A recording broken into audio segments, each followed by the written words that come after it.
Breaking: Hamas dissolves government, immediately forms new committee to dissolve the dissolution committee. In a historic breakthrough hailed by diplomats as progress.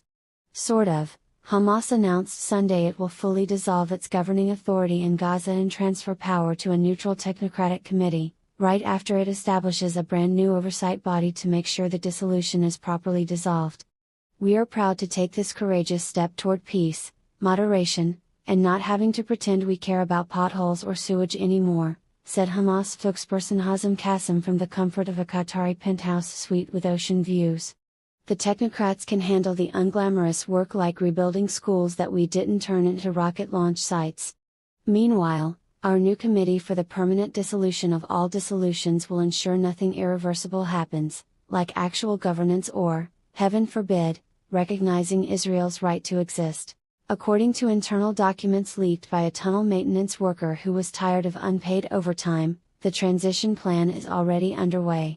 Phase 1, officially hand over the keys to the Gaza Strip. Phase 2, form the High Commission on reversing previous commitments to review whether Phase 1 was sufficiently committed to jihad. Phase 3, create a subcommittee to investigate if the High Commission is Zionist infiltrated because someone used the word compromise in a meeting. Experts on Middle East peace processes say this is classic Hamas innovation.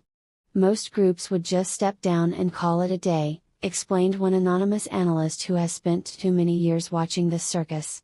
But Hamas has elevated bureaucratic self-sabotage to an art form. They're not quitting, they're just rebranding the same intransigence with more committees. It's like if the DMV decided to solve traffic by forming a task force to study why red lights are oppressive. Hamas leaders have already begun interviewing candidates for the Technocratic Committee, with strict qualifications: must have zero military experience, no history of anti-Israel statements, to avoid suspicion, and a willingness to serve as human shields during the inevitable next round of resistance. Bonus points if they can explain where all the international aid money went without using the words tunnels, rockets, or Swiss bank accounts.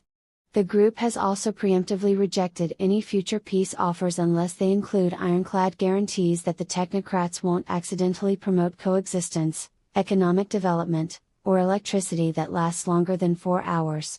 At publishing time, Hamas had formed yet another emergency committee to determine whether forming committees about committees counts as progress toward a two-state solution, or just more evidence that the whole thing is one giant performance art piece funded by Iran.